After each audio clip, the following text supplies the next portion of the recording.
Good morning, all students. Morning ma'am. लगभग हमारे सभी बच्चे जुड़ चुके हैं। Good morning ma'am. इसके बाद कुछ बच्चे आज गुड मॉर्निंग मैम। कुछ कारणों की वजह से ज्वाइन नहीं हो पा रहे हैं, तो आज की क्लास में हम चाहेंगे कि आप सभी लोगों का पार्टिसिपेशन हो। इससे पहले हमने दो कॉग्निटिव डेवलपमेंट की थ्योरीज को पढ़ा है। इन दोनों थ्योरीज के आधार पर मैं ये चाहती हूँ कि आप लोग इसके एजुकेशनल जो भी आपने इन दोनों सिद्धांतों को पढ़कर आपने जो समझा है उसके आधार पर आप बताएं कि आपने क्या जाना कि कैसे हम इसको एजुकेशन में इम्प्लाई कर सकते हैं। तो सभी बच्चे जितने भी यहाँ पर ज्वाइन हुए हैं वे सीक्वेंस में, जैसे स्टार्टिंग में अचल सबसे पहले जो यहाँ पर नेम है जिसका अचल का है, इसी सीक्वेंस में आप सभी एक एक पॉइंट बताना है सभी को, और सभी अपने पास एक पॉइंट ज़रूर रखें और सभी बच्चे इसको क्या करें, नोट भी करें। जैसे कि जो कोई दूसरा बताता है तो उसको आप लोग नोट भी करेंगे सभी लोग, ठीक है। और आपको कोई एक पॉइंट बोलना है, और अगर आपको ये लगता है कि दोनों के सेम पॉइंट हो रहे हैं तो आप एक दूसरा बच्चा उसे थोड़ा सा मॉडिफाई करके बोल सकता है। यानी कि एक ही सेंटेंस किसी ने बोला, जैसे कि हमने पहले भी बात करी थी ब्रूनर की थ्योरी में, मैंने आपको बताया था कि दोनों ही कहीं ना कहीं कंस्ट्रक्टिविस्ट थ्योरी है, यानी कि जो जिसके अंतर्गत बच्चे क्या करते हैं, अपने ज्ञान का स्वयं निर्माण करते हैं। तो इसी प्रकार से अगर एक या इसमें ये बताता है कि हमको बच्चों को ज़्यादा से ज़्यादा अवसर देना चाहिए। एक बच्चा अगर इस पॉइंट को बोलता है तो दूसरा उसको थोड़ा सा मॉडिफिकेशन कर सकता है कि किस प्रकार से हम उसको अपॉर्चुनिटीज़ दे सकते हैं, है ना। तो ये सभी आपको पॉइंट्स रखने हैं आज के लाइव क्लास में। तो हम स्टार्ट करते हैं अचल से। अचल ज्वाइन हुए हैं?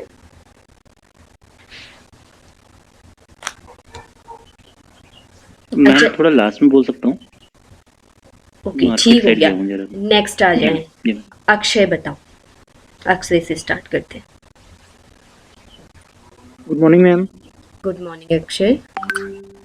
मैम पियाजे की educational theory cognitive theory of development के मैम इम्प्लीकेशंस एजुकेशन में बताएंगे। तो मैम सबसे पहला हो सकता है कि मैम ये फोकस करता है जो बच्चों की थिंकिंग होती है मैम, बस जैसे मैम उनकी थिंकिंग को चेंज करने के लिए वर्क करता है। सबसे पहले थिंकिंग की बात करें तो मैम सबसे पहले उनकी सोच को डेवलप करता है। जैसे अगर हम करें बच्चों की बात, सबसे छोटे जो होते हैं तो मैम वो 2 ईयर से लेके, अगर हम उससे ऊपर की बात करें तो 2 साल के जो ऊपर के होते हैं या 4 साल के जो ऊपर के होते हैं, तो मैम सबसे पहले उसमें प्राइमरी जो सेंसरी मोटर स्टेज होती है, हाँ, कोग्निटिव जब डेवलपमेंट होता है तो उसमें बच्चे क्या कहते हैं, स्कूल में जाते हैं या फिर क्या कहते हैं मैम, जो छोटे मैम बच्चे होते हैं उनमें नए नए बच्चों से मिलने के बाद मैम वो नई नई चीज़ें सीखते हैं। और दूसरा पॉइंट मैम ये हो सकता है, जैसे इसमें क्या कहते हैं, एक दूसरे के बीच में जब रहते हैं वो बच्चे, तो मैम वो एक दूसरे से बहुत सारी बातें सीखते हैं और नई नई मैम वर्ड्स वगैरह सीखते हैं। तो हमारे यहाँ पर इनका कहने का मतलब है कि दूसरों के साथ इंटरेक्शन का भी बच्चों को क्या मिलना चाहिए, ज़्यादा से ज़्यादा मौका मिलने चाहिए, ठीक है। नेक्स्ट हमारे जो अंजलि बताएंगी। Good morning ma'am. एक ही पॉइंट आप लोगों को बोलना है। अंजलि बोलो। मैम पियाजे की थ्योरी के एजुकेशनल इम्प्लीमेंटेशन की बात करें तो मैम अगर किसी शिक्षक को इसके बारे में जानकारी होगी तो मैम शिक्षक को पता होगा कि बच्चा कौन सी एज में क्या सीख सकता है, तो टीचिंग मेथड उपयोग करने में मैम मदद मिलेगी। बहुत अच्छा इन्होंने बताया कि इससे हमको क्या मिलता है, हम जान पाते हैं कि जो अलग अलग स्टेजेस हैं वहाँ पर बच्चे की क्या क्षमता है, क्या कैपेबिलिटी है, क्या विशेषताएं हैं। उस आधार पर टीचिंग मेथड्स को अपना रखना। जैसे कि हमने देखा कि अर्ली स्टेज में बच्चे क्या कर रहे हैं, एक्टिविटी से सीख रहे हैं या फिर कंक्रीट थिंग्स से सीख रहे हैं, यानी पिक्चर्स के माध्यम से सीख रहे हैं। तो इनको हम ज़्यादा से ज़्यादा, ये क्या करता है, टीचर को इस चीज़ के लिए मोटिवेट करता है कि वो ज़्यादा से ज़्यादा इन चीज़ों को अपनी टीचिंग में यूज़ करें। यानी कि अपनी टीचिंग स्टाइल उसकी कैसी होगी, एक्टिविटी बेस्ड होगी या फिर उसके उसमें बहुत ज़्यादा टीचिंग पिक्चर्स यूज़ होंगी। इनको वो सिखाता है टीचर को। Next Babita. Ma'am individual differences जो होते हैं उन्हें कंसिडर करना चाहिए। जैसे कि अगर कोई बच्चा है, उसका जो लेवल है, जो मतलब जिस लेवल का वो कैपेबल है, उसके हिसाब से उसे पढ़ाना चाहिए। Very good Babita. तो इंडिविजुअल डिफरेंसेस यहाँ भी क्या करती हैं, वर्क करती हैं, यानी कि हम इंडिविजुअल डिफरेंसेस को भी इग्नोर नहीं कर सकते हैं। हो सकता है कि बच्चे की विशेषताएं, हमें पता है कि कौन से स्टेज में उसकी कौन सी विशेषता है, वो किस प्रकार से सीखेगा। तो इंडिविजुअल डिफरेंसेस के अंतर्गत हमने आपको पढ़ाया था कि इनका जो रेट होता है, दर होता है, किसी में क्या हो सकता है, आगे पीछे हो सकता है। तो इन बातों को भी हमें क्या करना होता है, ध्यान में रखना होता है। Next Bharti. Ma'am Swiss psychologist जो जीन पियाजेट थे, उन्होंने ये बताया था अपनी थ्योरी में कि एसिमिलेशन और अकोमोडेशन का जब दोनों का लिंकअप होता है तो एक इक्विलिब्रियम सेट होता है, जिससे बच्चे का इन्वायरमेंट जो होता है वो उसको ऑक्यूपाई करने में वो उसकी मदद करती है। इसी में उन्होंने एक कॉग्निटिव डेवलपमेंट की थ्योरी भी बताई थी, जिससे उन्होंने बताया था कि 3 मोड ऑफ रिप्रेजेंटेशन हो सकते हैं बच्चे के। इनएक्टिव, जहाँ पे वो एक्टिविटी बेसिस में सीखता है। आइकॉनिक, जहाँ पे वो आइकन्स या इसके बेसिस पे सीखता है। और दूसरा सिंबॉलिक, तीसरा सिंबॉलिक, जहाँ पे वो सिंबल्स के बेसिस में कुछ भी वर्ड बोले तो उसको पता होता है सिंबल से। तो मैम उसका पियाजे की थ्योरी के एजुकेशन में इम्प्लीमेंटेशन एक तरीके से ये हो सकता है कि सिंस उन्होंने ये बताया था कि उनकी थ्योरी में फिजिकल और सोशल एक्सप्रेशंस दोनों एक दूसरे पे क्वाइट इंडिस्पेंसिबल होते हैं एक बच्चे के इंटेलेक्चुअल डेवलपमेंट के लिए। तो उन्होंने एक मेजर रिस्पॉन्सिबिलिटी बताई थी टीचर्स पे, पेरेंट्स पे, जो कि डायरेक्टली और इनडायरेक्टली दोनों कनेक्टेड है, ताकि बच्चे की एजुकेशन और उसका वेलफेयर जो हो बहुत अच्छे तरीके से अरेंज हो सके और उसको एक प्रॉपर एनवायरनमेंट मिल सके ग्रो अप करने के लिए। Very good. भारती ने हमें बहुत कुछ बताया, उनकी थ्योरी को भी उन्होंने रिवाइज किया कि क्या क्या बातें उन्होंने बताई थी। तो हम जैसे कि एसिमिलेशन है, एकोमोडेशन के अनुसार उनके सामने नई नई परिस्थितियों को हम क्या कर सकते हैं, रख सकते हैं। उस आधार पर, जैसे समानताओं के आधार पर हम उनके सामने कुछ चीज़ें रख सकते हैं, क्लासिफिकेशन के लिए उनके सामने रख सकते हैं, क्योंकि अगर वो ज़्यादा से ज़्यादा एक समान चीज़ों को एक साथ रख पाएंगे और उनको समझ पाएंगे तो वो नई परिस्थिति को भी आसान से समझ पाएंगे। नेक्स्ट यहाँ पर है चंद्रशेखर। चंद्रशेखर हैं। Good morning ma'am. हाँ चंद्रशेखर बोलो। मैम जैसे कि पियाजे जी ने बताया है कि बच्चों को लिटिल साइंटिस्ट कहा है, तो उस आधार पे हम बोल सकते हैं कि बच्चों को जैसे कि खोज करने के लिए या स्वतंत्र छोड़ देना चाहिए, और जैसे कि वो बच्चे गलती करेंगे और उससे खुद सीख सकते हैं, और वैसे ही खोज के आधार पे वो नई नई चीज सीख सकते हैं। Very good. बहुत बहुत अच्छे पॉइंट्स को आप लोग रख रहे हैं। आप सभी लोग इनको नोट भी करेंगे कि उन्होंने क्या बोला था बच्चे को। उन्होंने लिटिल साइंटिस्ट भी बोला था।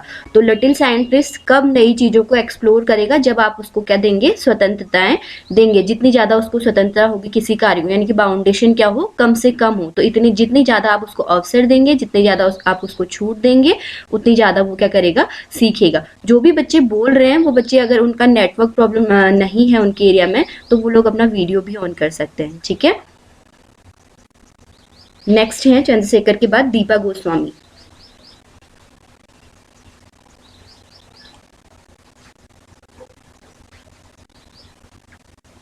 दीपा गोस्वामी नहीं है तो नेक्स्ट बताइए दीक्षा पांडे।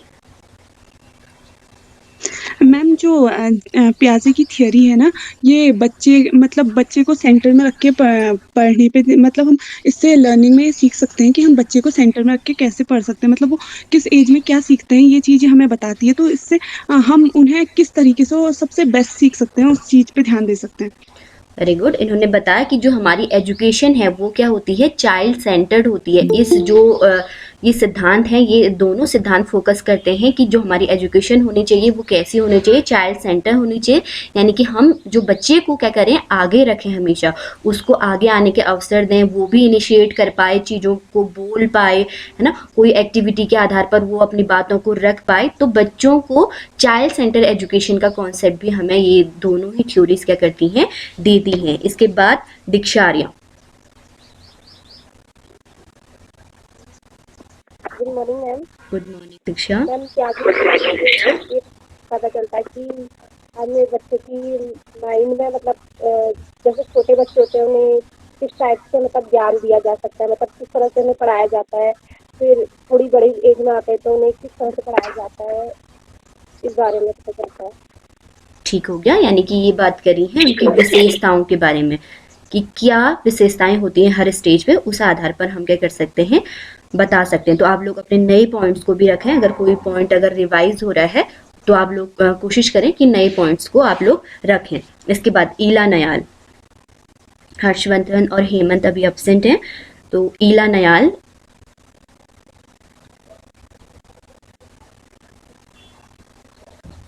ईला नयाल भी नहीं है। जीवन,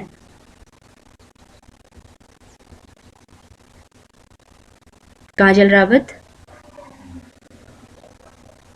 मैम इसमें रेडीनेस टू लर्निंग की बात की है, मतलब कहा है कि बच्चे को कुछ सीखने के लिए सबसे पहले उसको रेडी करना पड़ता है और उसके थिंकिंग प्रोसेस को डेवलप करना पड़ता है। Very good. यानी कि इन्होंने बताया कि जो बच्चा है उसमें के अंतर्गत, क्योंकि वो हमने सीखा है कि बच्चे खुद के आधार पर क्या करते हैं, नॉलेज को क्रिएट करते हैं, तो उसके लिए रेडीनेस होना, क्यूरियोसिटी होना, ये बहुत ज़्यादा ज़रूरी है। तो बच्चे को इसके लिए हम क्या कर सकते हैं, यानी अपनी टीचिंग मेथड्स में मैंने आपको बताया था किस प्रकार से हम बच्चे को रेडी कर सकते हैं। अपनी टीचिंग मेथड्स को इस प्रकार से हम क्या कर सकते हैं, चूज़ कर सकते हैं, या अपनी टीचिंग को बहुत ज़्यादा इंटरेस्टिंग टीचिंग एड के माध्यम से हम उसको क्या कर सकते हैं, या फिर आप उसका जो बेसिक, जब भी आप कोई चीज़ पढ़ाते हैं तो उसके लिए किस प्रकार से उसे तैयार करते हैं। तो रेडीनेस और क्यूरियोसिटी ये दोनों ही क्या करती है, ये थ्योरी हमें बताती है कि हमें बच्चों को इसके लिए तैयार भी करना है, खुद सीखने के लिए तैयार भी करना है। एक कॉन्सेप्ट मैंने आपको बताया था स्कैप फोल्डिंग का, जहाँ पर वो बताते हैं कि बच्चे क्या करते हैं कि जो उन्हें दूसरों की भी क्या होती है, सहायता की ज़रूरत होती है, यानी कि वो ज्ञान का निर्माण तो स्वयं करते हैं लेकिन दूसरों की सहायता भी क्या होती है, इसमें ज़रूरी होती है। तो टीचर उनको तैयार भी कर सकता है और बच्चे खुद, अगर उनमें क्यूरियोसिटी और रेडीनेस होगी तो वो क्या करेंगे, जल्दी सीखेंगे। नेक्स्ट बताएंगे किरण। मैम जो बर्नर्स की थ्योरी है, मैं थोड़ा उसके बारे में पॉइंट रखना चाहूँगी कि उन्होंने जो अगर इसका नॉलेज सिर्फ टीचर को ही नहीं, अगर पेरेंट्स को भी इस चीज़ का नॉलेज हो तो वो बच्चे की ग्रोथ एंड डेवलपमेंट में बहुत हेल्प करेगा, क्योंकि इसमें ये बताया गया है कि हर स्टेज पे बच्चा कैसे सीखता है, और जो कंपटीशन, जो इस प्रेजेंट वर्ल्ड में जो कंपटीशन है उसमें बच्चे बहुत ही यंग एज से, पेरेंट्स जो है अपने बच्चों को बहुत कुछ सिखा देना चाहते हैं। तो जैसे बच्चा अगर ग्रेड 2 और 3 में है तो पेरेंट्स एक्सपेक्ट करते हैं कि बच्चा बहुत ही फ्लुएंट इंग्लिश लैंग्वेज को सीखे, पर ऐसा नहीं होता है। हर स्टेज में बच्चा थोड़ा थोड़ा सीखता है, फिर उसे एक से दूसरे में रिलेट करता है, फिर जाके उसकी जो लैंग्वेज है, साइन और सिंबल को समझने की जो पोटेंशियल है वो डेवलप होती है। तो इससे हम बच्चों को एजुकेशन उनके लिए बर्डन न बनाकर बहुत ही इंटरेस्टिंग बना सकते हैं, अगर हम इन स्टेजेस में जो बच्चों का पोटेंशियल है उसे समझ पाएँ। बहुत अच्छी बातों को किरण ने बताया कि हम ये कोशिश करते हैं कि सारी चीज़ें बच्चे क्या करें, जितनी जल्दी हम उन्हें समझा रहे हैं तो वो समझ जाएं। लेकिन पियाजे की थ्योरी से हमने एक चीज़ जाना है कि हर स्टेज में एक कैपेबिलिटी होती है और उसके एग्जाम्पल भी हमने देखे। तो हमें ये कोशिश करनी चाहिए कि उनकी एज के आधार पर ही हम उनको क्या करें, एजुकेशन देने का कोशिश करें। इसी प्रकार से जो कि ब्रूनर ने बताया था कि तीनों स्टेज, जैसे कि आइकॉनिक स्टेज उन्होंने बताया था और सिंबॉलिक स्टेज, तो इन तीनों को भी साथ साथ भी हम यूज़ कर सकते हैं, लेकिन कुछ उनकी विशेषताओं को भी हमें क्या करना होगा, ध्यान में रखना होगा। नेक्स्ट जो हूँ किशोर, अगर यहाँ पर हैं तो बात रखें अपनी। मैम जो ये अलग अलग डेवलपमेंटल थ्योरी है, पिगनेट की है या ब्रूनर की है, एरिक्सन की है, इसमें एक चीज़ ये है कि जो डेवलपमेंट होता है वो अलग अलग स्टेजों में होता है, और जब बच्चा धीरे धीरे बड़े छोटे से बड़ा होता है तो जो जैसे आप उसका एप्टीट्यूड होता है, कॉग्निटिव स्किल होती है, वो जो आसपास से सीखता है वही वो और चीज़ों में भी अप्लाई करता है। जैसे जब बच्चा 4 साल से छोटा होता है तो वो सभी चीज़ों में लाइफ है करके ये जानता है, पर धीरे धीरे उसका डेवलपमेंट होता है तो और चीज़ें भी सीखता है, जैसे फिर उसमें और क्यूरियोसिटी होती है जानने की अपने आसपास के एनवायरनमेंट को। Very good. बहुत सारी बातें आप लोग को सीखने को मिल रही होंगी, आप लोग इन्हें नोट भी करते रहेंगे, ठीक है। एसिमिलेशन और अकोमोडेशन को उन्होंने बताया कि किस प्रकार से इसे हम क्या कर सकते हैं, यूज कर सकते हैं एजुकेशन में, ठीक है। नेक्स्ट मनीष कुमार, ममता रावत पहले, है ना।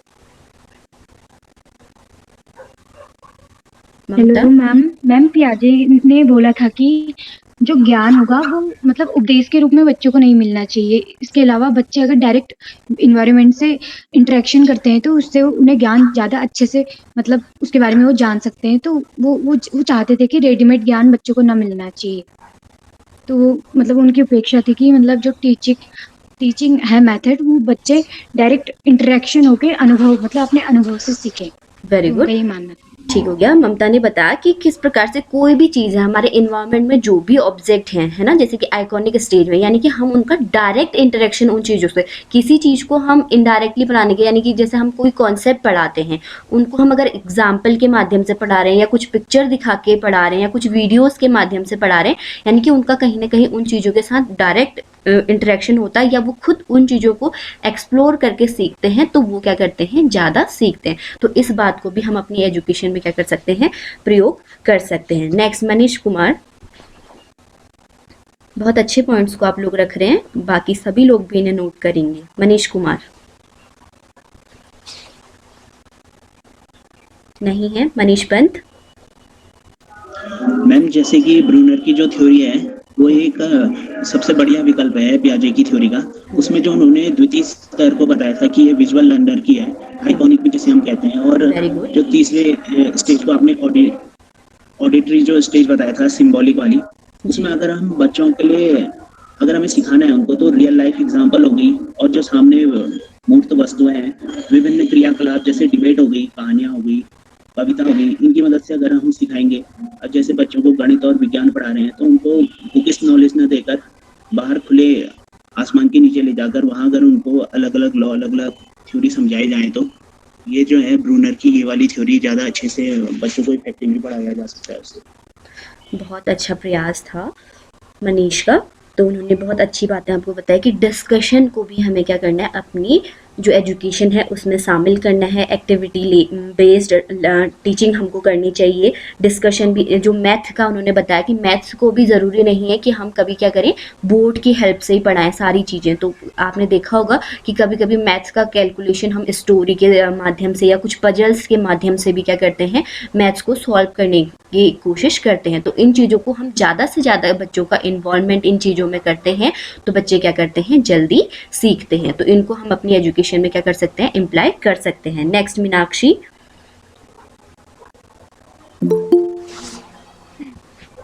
मैम कि पियाजे ने कहा था कि लर्निंग सिर्फ दोहराना नहीं, खोज पर आधारित होना चाहिए, इससे हम डिस्कवरी लर्निंग पर ज़्यादा जोर दे सकते हैं। इस थ्योरी के से सबसे अच्छा पॉइंट मुझे ये लगा कि डिस्कवरी लर्निंग। मीनाक्षी की आवाज़ थोड़ा कम पहुंच पा रही है हम तक, लेकिन मीनाक्षी बात करी थी डिस्कवरी लर्निंग की, यानी कि बच्चे क्या करें, चीज़ों को खुद डिस्कवर करके, कोई भी जिस चीज़ के बारे में आप पढ़ा रहे हो, कोई नया कॉन्सेप्ट उन्हें सिखा रहे हो, तो उनके सामने उसे रखकर वो उस चीज़ को बेहतर खुद समझ पाएँ, है ना। वो आपने देखा होगा कि हम बहुत बार क्या कराते हैं, कुछ प्रोजेक्ट के माध्यम से बच्चों को क्या करते हैं, कुछ काम देते हैं और कुछ फील्ड वर्क हम देते हैं, या फिर किसी प्रकार की सिचुएशन उनके सामने क्रिएट कर सकते हैं। इन सिचुएशन में या फील्ड वर्क में या प्रोजेक्ट में वो क्या करें, ज़्यादा से ज़्यादा चीज़ों को डिस्कवर कर पाएँ, उनको एक्सप्लोर कर पाएँ और अपनी यानी कि सीखने की प्रक्रिया को और बेहतर बनाएं। तो ये भी एक डिस्कवरी लर्निंग जो मेथड है, ये भी इस जो ये सिद्धांत है, ये हमें बताते हैं कि हम इनको अपनी एजुकेशन में इम्प्लाई कर सकते हैं। नेक्स्ट मोनिका जोशी।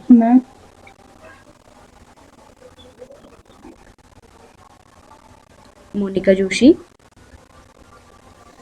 नहीं है। ईला, आप कुछ कहना चाहती हैं? यस मैम, वो मेरा नेट नहीं चल रहा था। कोई बात नहीं।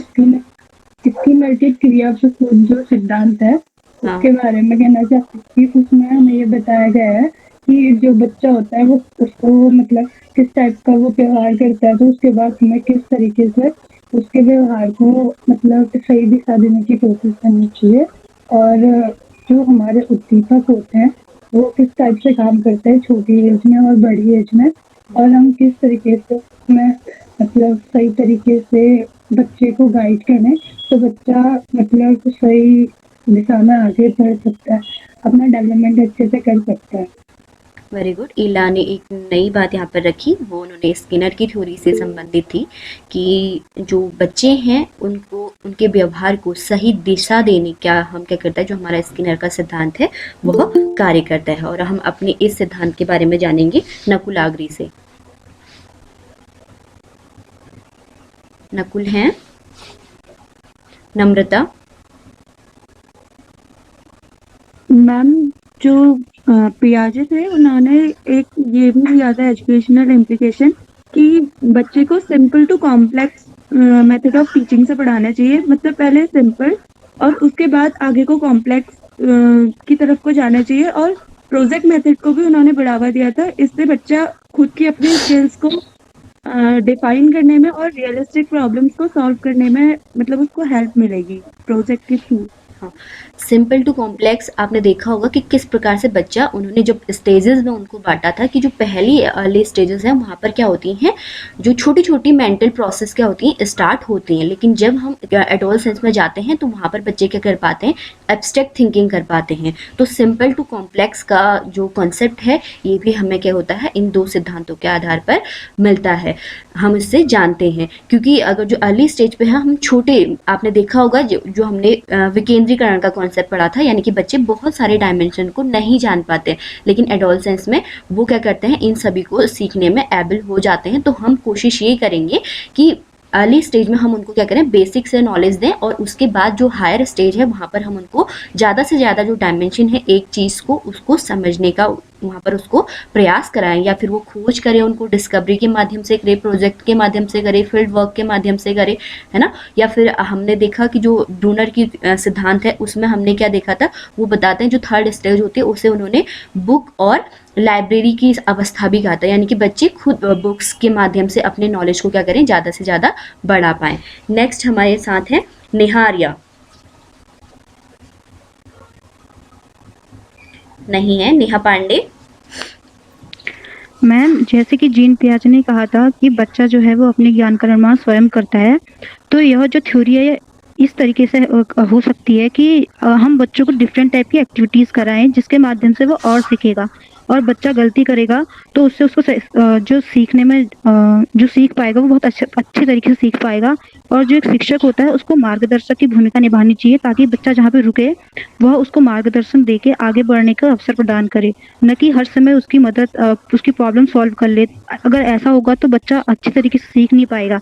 लेकिन अगर शिक्षक मार्गदर्शक की भूमिका निभाएगा तो बच्चा इससे स्वयं सीखेगा और अपने एक्सपीरियंसेस के बेसिस पे अपना ज्ञान को और बढ़ा पाएगा।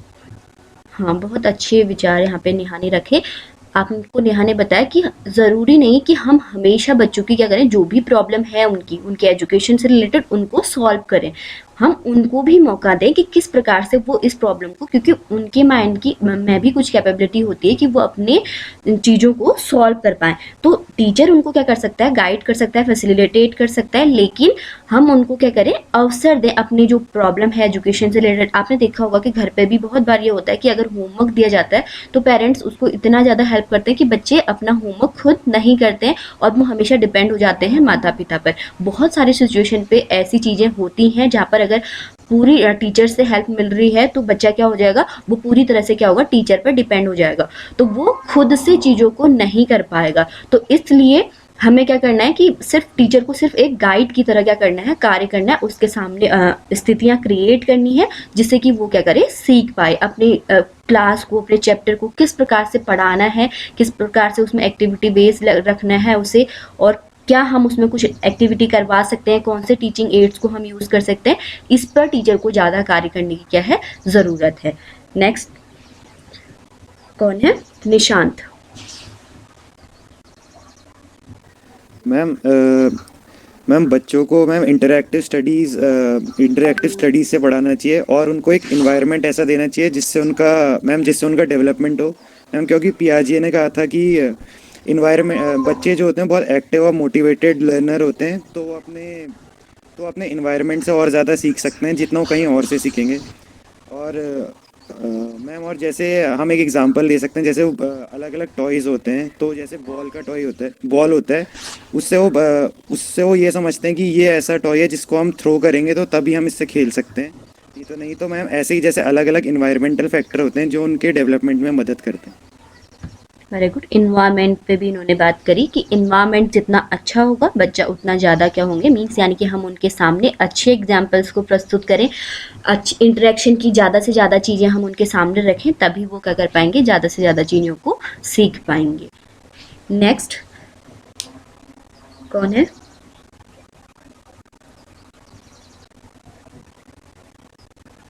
पूजा रावत। पूजा रावत नहीं है, प्राची, प्रमोद, मैम पियाजे अपनी कॉग्निटिव डेवलपमेंट थ्योरी में बताते हैं कि जो बुद्धि होती है वो जन्मजात नहीं होती है। बालक की आयु बढ़ने पर उसका कार्य क्षेत्र भी बढ़ता है और कार्य क्षेत्र बढ़ने के साथ साथ बालक की बुद्धि भी बढ़ जाती है।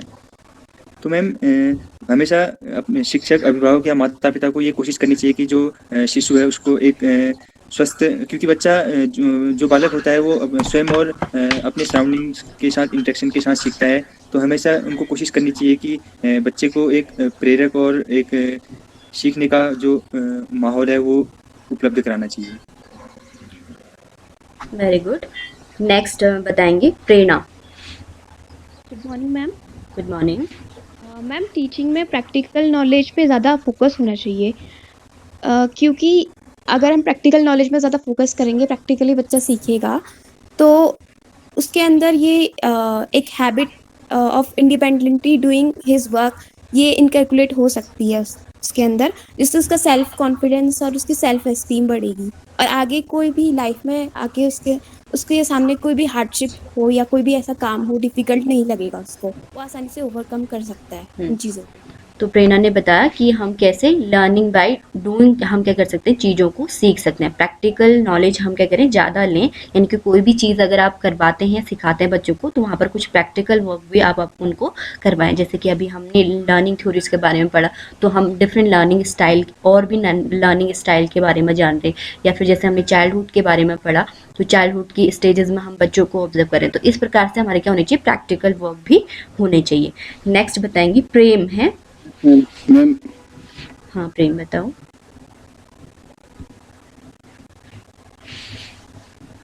प्रिया। प्रिया जिन लोगों का नेटवर्क प्रॉब्लम है वो सुन लें, जितना सुनाई दे रहा है आप लोगों को। प्रिया है यहाँ पर। प्रियंका टमटा। प्रियंका रावत। रजनी जोशी। अच्छा प्रियंका रावत है। हाँ प्रियंका बताओ। मैं जीन पियाजे की थ्योरी को एक्सप्लेन करूंगी। जीन पियाजे मनोविज्ञान के क्षेत्र में इनको थर्ड फोर्थ या तृतीय शक्ति के रूप में जाना जाता है और इन्होंने मानव विकास का बहुत गहरा अध्ययन किया था। इन्होंने मानव विकास की 4 अवस्थाएं बताई थी, sensory motor stage, pre operational, concrete और फॉर्मल। तो मैम इसमें ये था कि जैसे अलग अलग स्टेजेस होती हैं, जो बच्चा बहुत छोटा होता है वो लाइट और साउंड के लिए साउंड में बहुत ज़्यादा इंटरेस्टेड होता है, तो हम उसे अगर कोई चीज़ सिखाना चाहते हैं तो हम उसको इन्हीं मेथड्स का यूज़ करके लाइट और साउंड से हम कोई चीज़ दिखाकर सुनाकर उसे हम सिखा सकते हैं। उसके बाद जब बच्चा थोड़ा बड़ा होता है तो हम उसको खेल के माध्यम से चीज़ें सिखा सकते हैं। फिर जब बच्चा बड़ा होता है तो फिर और बड़ा होता है तो फिर भाषा या चिंतन और लेक्चर, टास्क, प्रोजेक्ट के माध्यम से हम अलग अलग स्टेजेस पे बच्चों को सिखा सकते हैं। Very good. प्रियंका ने बातें बताई कि किस प्रकार से, जो हमने आपको बताया था साइन और सिंबल का कॉन्सेप्ट जो हमने आपको बताया था, किस प्रकार से कोई चीज़ दिखा रहे हैं तो उसके साथ उसको एक्सप्लेन करना या उसके बारे में बताना। बच्चा अगर छोटी स्टेज में होगा तो वो कुछ चीज़ों को ज़रूर उससे क्या होता है कैप्चर करता है, और उसका भाषा विकास का भी ये क्या है एक इम्पॉर्टेंट टाइम के बारे में भी उन्होंने बताया कि कब हम उसकी भाषा को ज़्यादा से ज़्यादा क्या कर सकते हैं, उसे सिखा सकते हैं। तो ये बात प्रियंका ने बताई। नेक्स्ट है रजनी जोशी।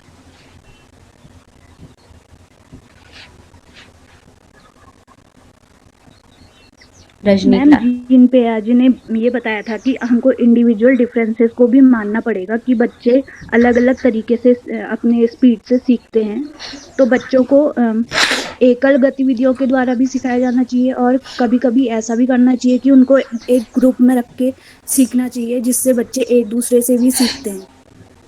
वेरी गुड, बहुत वेरी गुड, बहुत अच्छी बातों को यहाँ पे बता रहे हैं आप लोग। जैसे कि उन्होंने बताया कि बच्चे की क्या है इंडिविजुअल डिफरेंसेस को भी हम क्या कर सकते हैं, ध्यान में रखना चाहिए। और उन्होंने साथ में बताया कि इंडिविजुअल के साथ साथ हमें ग्रुप में भी कभी कभी क्या करना चाहिए, कार्य करना चाहिए। ये सब एक दूसरे से पॉइंट कहीं ना कहीं रिलेटेड हैं कि जब हम कोई भी एक्टिविटी करवा रहे हैं ग्रुप में, अगर हम एक्टिविटी कराते हैं तो बच्चे क्या करेंगे, एक दूसरे को देख कर उनको अपनी आपस में बातों को रखकर, क्योंकि बच्चे क्या होते हैं ग्रुप में अच्छा कार्य कर पाते हैं, एक दूसरों के साथ मिलकर वो किसी कार्य को होते हैं, किसी में किसी एक चीज़ की एबिलिटी होती है, किसी में किसी दूसरे कार्य की एबिलिटी होती है, तो वहाँ पर क्या होता है ग्रुप में भी हम क्या करवा सकते हैं, जैसे कि आपने बताया प्रोजेक्ट आप दे रहे हो या फिर एक्टिविटी बेस्ड लर्निंग करवा रहे हो, तो ग्रुप में भी हम इन कार्यों को क्या कर सकते हैं, करवा सकते हैं। ज़रूरी नहीं है कि आप इंडिविजुअली डेली हमेशा बच्चों को क्या करें, काम दें। ठीक है, नेक्स्ट। Good morning ma'am. हाँ नेहा आर्या बोलो। Good morning ma'am. Good morning ma'am. हाँ नेहा बोलो, आप अपनी बात रखो। मैम मैं पियाजे के सिद्धांत की सार्थकता या उपयोगिता के आधार पर शिक्षकों को यह जानना चाहिए कि बच्चे क्या सोचते हैं तथा कैसा सोचते हैं, और उसी के अनुकूल शिक्षा या शिक्षा की व्यवस्था होनी चाहिए। उन्हें अधिक से अधिक सीखने के लिए उत्प्रेरित करना चाहिए। बच्चों को इस बात का ज्ञान कराना चाहिए कि सही क्या है और गलत क्या है। और पियाजे ने बालकों की शिक्षा में खेल के महत्व को बल दिया है और कहा है कि खेल केवल मनोरंजन का साधन नहीं है बल्कि सीखने का भी साधन है, और बच्चों को हम खेल के माध्यम से भी बहुत कुछ सिखा सकते हैं। बहुत अच्छा नेहा ने बताया। जैसे कि हमने देखा कि जो ब्रूनर ने भी अपनी जो फर्स्ट स्टेज बताई थी वो पूरी क्या बताई थी। मैम नेटवर्क प्रॉब्लम हो रहा है क्या? मेरी आवाज आ रही है? हाँ नेहा, हमने आपको सुना। अब आप माइक ऑफ कर लीजिए। तो नेहा ने बताया कि कैसे सिंबॉलिक जो एक्टिविटी बेस्ड होते कैसे हम इनको बच्चों को सिखा सकते हैं। हाँ जीवन, आपको कोई पॉइंट रखना है तो आप रख सकते हैं। मैम ये जो पियाजे का सिद्धांत है मैम, ये बोलते हैं कि जो हमारा ज्ञान होता है वो स्टेप बाय स्टेप चलता है मैम। अगर हम कोई भी जैसे एक धीरे धीरे बच्चों का भी अगर हम बच्चों का भी देखें तो मैम उस पर अगर हम बच्चों इसका वो एक मैम अगर बाय द ग्राफ चले तो ग्राफ भी अगर इसका बनाते हैं, अगर हम किसी बच्चे को लेकर ग्राफ बनाए इनके विकास किस तरीके से ज्ञान अर्जन करते हैं, तो मैम एक ग्राफ इनका एक कंटिन्यूअस ग्राफ माना जा सकता है मैम। अगर मैं इसको ग्राफ पे शो करूँ तो ये एक तरीके से एक मैम कर्व लाइक शेप हो सकता है इसके ग्राफ का। अगर हम ग्राफ में एक सीधी लाइन होकर मैम एक कर्व लाइन हो सकती है इसके ग्राफ के बारे में अगर मैं ड्रॉ करना चाहूँ तो। जिस तरीके से इनका सिद्धांत बोलता है ना मैम, विकासात्मक सिद्धांत कहा जाता है, और ये स्टेप बाय स्टेप बताते हैं। तो अगर हम इसको सीधी लाइन जैसे मैम नॉर्मल सीधी लाइन माना जाता है वो नहीं होगा, इनका ग्राफ जो होगा वो कर्व शेप होगा आई थिंक। तो आपने बताया कि जो हमने पहले भी विकास के अंतर्गत हमने पढ़ा कि बच्चे क्या कर रहे हैं, एक स्टेज तक उनमें क्या होती है, बहुत तेजी से वो क्या करते हैं, ग्रो करते हैं, बहुत चीज़ों को सीखते हैं एडोलसेंस तक।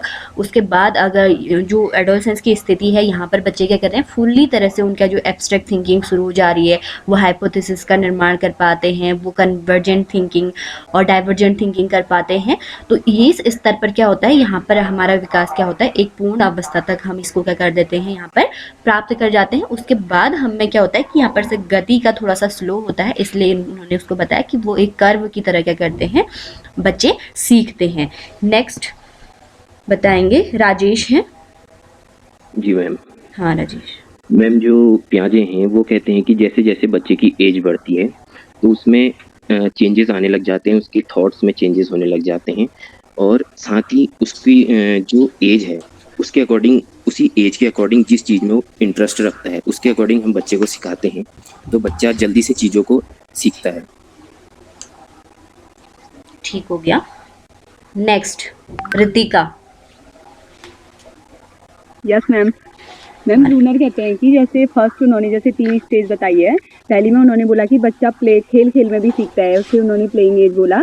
फिर दूसरी स्टेज में उन्होंने बताया कि बच्चे को चित्रों के माध्यम से, वीडियोस के माध्यम से उस वैसे सिखा सकते हैं, और तीसरे में बुक्स के माध्यम से बच्चों को सिखाया जा सकता है। तो अगर किसी बच्चे को कठिन से कठिन टॉपिक भी अगर कोई सिखाना है, तो चाहे वो टीचर्स को है या पेरेंट्स को है, तो टीचर्स या पेरेंट्स चाहें तो उनको ये तीनों मेथड का यूज़ करके, या तो बच्चे को वो लोग अगर कोई कठिन चीज़ है उसे डायग्राम दिखा के, उसकी वीडियोस दिखा के, उसे अट्रैक्टिव लगा के उस वैसे उस बच्चे का ज्ञान बढ़ा सकते हैं, और या खेल में उसे सिखा सकते हैं। जैसे एडिशन है, उससे नंबरिंग रख दिए, उतनी चीज़ें रख दी और उससे ऐड कर बोला, ऐसे करके हम बच्चे की स्किल्स को बढ़ा सकते हैं।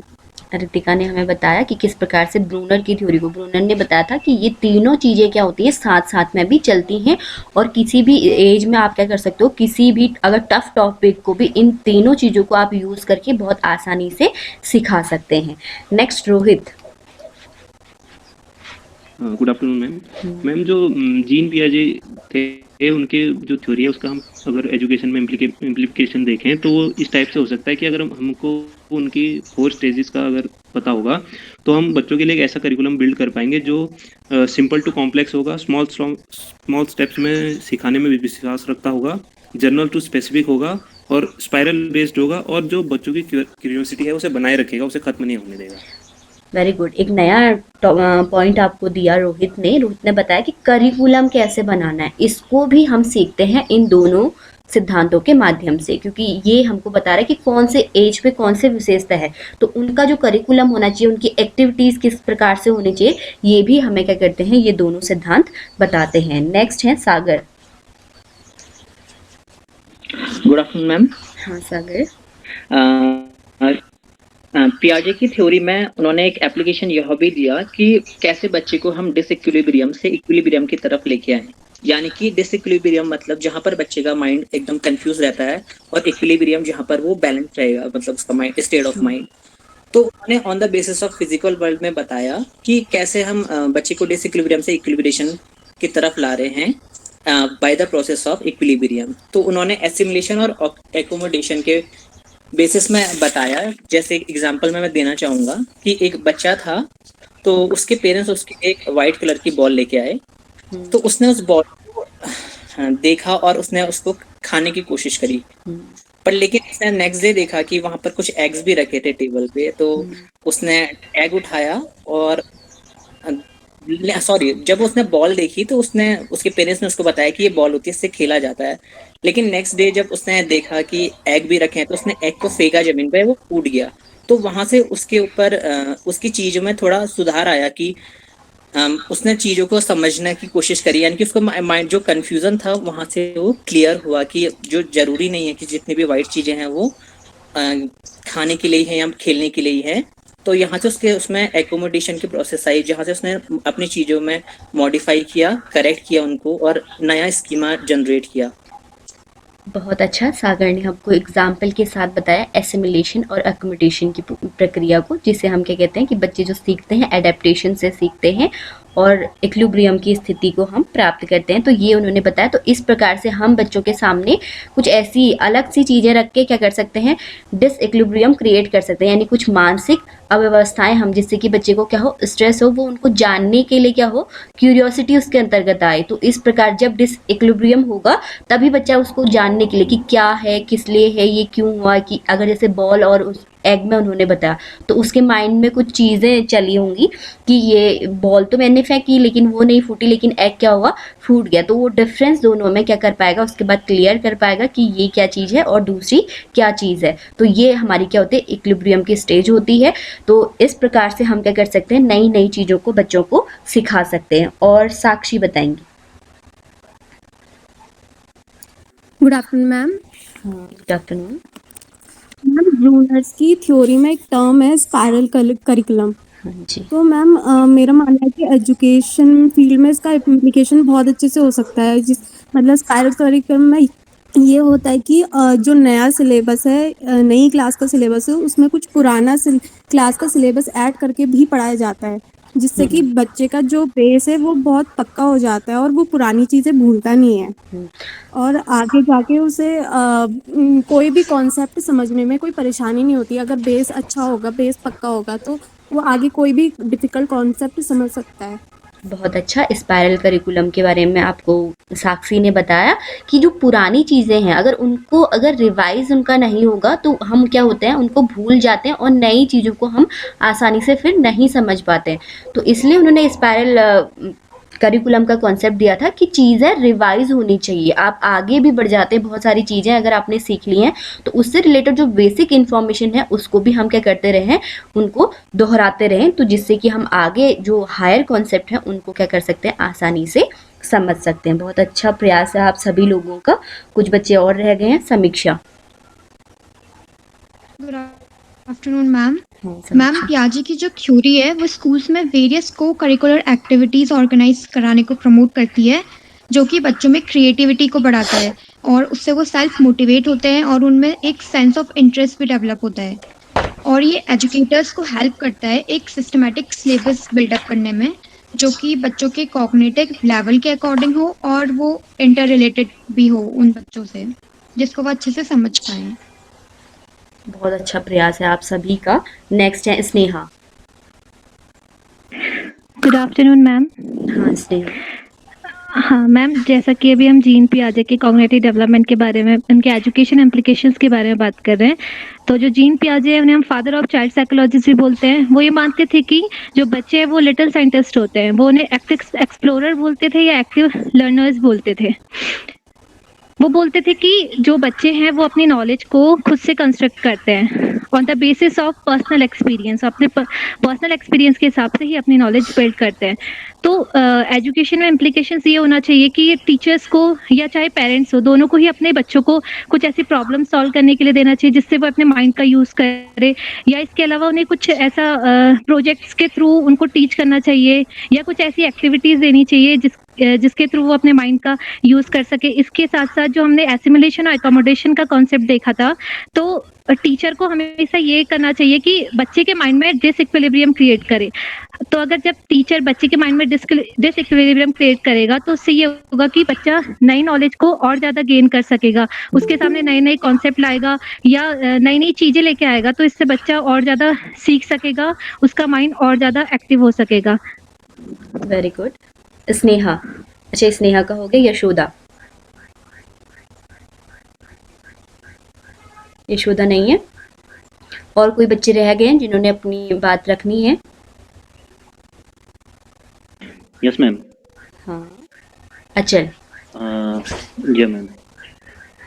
मैम असल में अगर देखा जाए तो जैसे हम अपने पर ही इसको इम्प्लाई करें तो हम ज़्यादातर जब हम कुछ नया कॉन्सेप्ट सीखते हैं, जैसे मैं खुद साइंस बैकग्राउंड से रहा हूँ और यहाँ मुझे साइकोलॉजी से लेके आर्ट सब्जेक्ट भी मतलब पढ़ने हैं। तो मैम जनरली जब हम कोई नई चीज़ सीख रहे होते हैं तो हम जनरली क्या करते हैं कि अपने आसपास मतलब माहौल या फिर हमारा जो हमारा कल्चर है या हमारी जो सांस्कृतिक मान्यताएं हैं, तो हम क्या करते हैं, कोई भी जब नई चीज़ सीखते हैं तो हम उससे रिलेट करने की कोशिश करते हैं, जो हमारा मतलब पूर्व ज्ञान भी हमारा रहता है।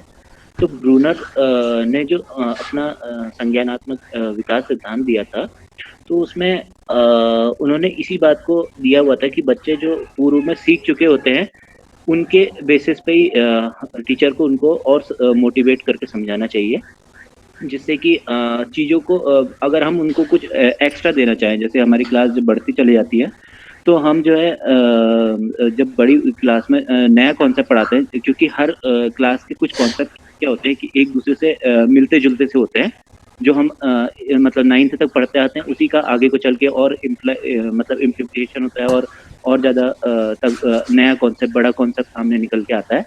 तो हम इस चीज़ को भी ध्यान दें इंडिविजुअली छात्रों पर कि वो पुराने जो उन्होंने पढ़ा हुआ है उसी को हम प्रमोट करने का काम करें। तो इसी बात पर ब्रूनर ने अपने सिद्धांत को कहा हुआ था। और साथ में साथ अगर हम पियाजे की थ्योरी पढ़ें तो उन्होंने भी मतलब बच्चों को बताया था कि ज़्यादा से ज़्यादा उनको सक्रिय किया जाए, जो वो पूर्व ज्ञान लेकर आए हैं उन्हीं को टीचर को क्या करना चाहिए कि उन बातों को जानकर कि कोई इंडिविजुअल मतलब हर किसी के समझने का लेवल भी सेम नहीं होता है, तो हमें सबसे पहले उनके उस लेवल को जानना होगा कि मतलब छात्र ने कितना पुराना सीखा हुआ है या उसका बेस कितना मजबूत है, जिसके आधार पर हम आगे को जो वो पढ़ रहा है उसको और प्रमोट कर सकें। बहुत अच्छा, आप सभी लोगों ने पार्टिसिपेट किया आज की क्लास में, जितने भी यहाँ पर ज्वाइन हुए हैं। कुछ बच्चे कुछ कारणों से आज क्लास को ज्वाइन नहीं कर पाए हैं, तो अचल ने भी बहुत बातों को बताया कि प्रीवियस नॉलेज कैसे वर्क करता है। तो प्रीवियस नॉलेज अगर होगा तो हम आसानी से नई चीज़ों को उससे रिलेट करके हम उनको क्या कर सकते हैं, समझा सकते हैं। तो जब भी हमारी क्लास में जो एग्जाम्पल होते हैं वो एग्जाम्पल कुछ उनके फेमिलियर एग्जाम्पल होने चाहिए, जो कि उनके आसपास से संबंधित हो, उनकी डेली लाइफ से रिलेटेड हो। और भी बहुत सारी बातें आपने सभी पॉइंट्स को यहाँ पर रखा, लेकिन कुछ और बातें जैसे कि मैं आप लोग को बताना चाहूँगी कि कैसे हम इसको अपनी एजुकेशन में इन दोनों थ्योरीज को क्या कर सकते हैं, यूज़ कर सकते हैं। तो जो हमारी डेली की क्लास होती है उस क्लास के अंतर्गत हम ये कोशिश करें कि बच्चे को भी कुछ ना कुछ सोचने का अवसर मिले, कुछ करने का अवसर मिले, यानी कि जो भी आप पढ़ा रहे हो उससे संबंधित कुछ कार्य को वो क्या कर पाएँ। तो आपकी डेली की क्लास इस तरह की होनी चाहिए कि वो बच्चे भी उस पर क्या करें, खुद चिंतन मनन कर पाएँ। और ये हमने पढ़ा कि किस प्रकार से अगर हम कुछ ब्रॉडर कॉन्सेप्ट जो है वो लेटर स्टेज में हम उनको ब्रॉडर कॉन्सेप्ट में जो अर्ली एजेज में हमको उनको क्या दें, बेसिक कॉन्सेप्ट की हम उनको जानकारी दें। करिकुलम डेवलपमेंट में ये हमें हेल्प करता है। इसी प्रकार से ब्रेन स्टॉर्मिंग बच्चों की क्या होनी चाहिए। तो बहुत सारी चीज़ों को आप लोगों ने कवर किया और क्लासिफिकेशन का आप हम लोग बच्चों को बहुत ज़्यादा से ज़्यादा क्या करें, अवसर दें, जैसे कि कैटेगरी बनाना या फिर जैसे कि हम हायरार्की बनाते हैं या फिर दोनों में अंतर करना, समानताएं ढूंढना। इसके आधार पर अगर हम क्लास को पढ़ाते हैं और इन सभी बातों को अगर हम ध्यान में रखते हैं तो हम बहुत आसानी से, जैसे कि हमने बताया, टीचिंग एड्स को हम ज़्यादा से ज़्यादा यूज करें। और टीचिंग एड ज़्यादा से ज़्यादा हमारे, जैसे कि हमने बताया, अगर मूवमेंट वाले हों या फिर वीडियो ऑडियो विजुअल एड्स हो या फिर ऑडियो के माध्यम से आप सुना रहे हो। लैंग्वेज डेवलपमेंट जितना ज़्यादा ऑडियो के कांटेक्ट में आएगा उतना ज़्यादा होगा। इसी प्रकार से किसी कोई प्रोसेस को आप समझा रहे हो तो उस प्रोसेस को एक सर्कल के माध्यम से आप समझा रहे हैं या फिर किसी डायग्राम के माध्यम से आप समझाएं तो बच्चे उसको क्या करते हैं, आसानी से समझ पाते हैं और वो अपनी थिंकिंग को क्या करते हैं, क्रिएट करते हैं। तो आप सभी लोगों का प्रयास बहुत अच्छा था, सभी ने पार्टिसिपेट किया, सभी ने बताया और आप लोगों ने, इससे लग रहा था कि आपने इसको बहुत अच्छे से भी समझा है। जो भी हमने पढ़ाया, जो दोनों थ्योरीज हमने पढ़ाई, आपको समझ आई, ये आपकी बातों से लग रहा था। तो आज की क्लास को हम ओवर करते हैं। ज्योति मैम अटेंडेंस लगा देना। मैम ज्योति रंगवाल का नाम ही नहीं आया। ज्योति, हाँ, आपको कोई बात रखनी है? मैम हाँ, ज्योति को बात करने दो पहले। ज्योति, आपको कोई पॉइंट रखना है अपना?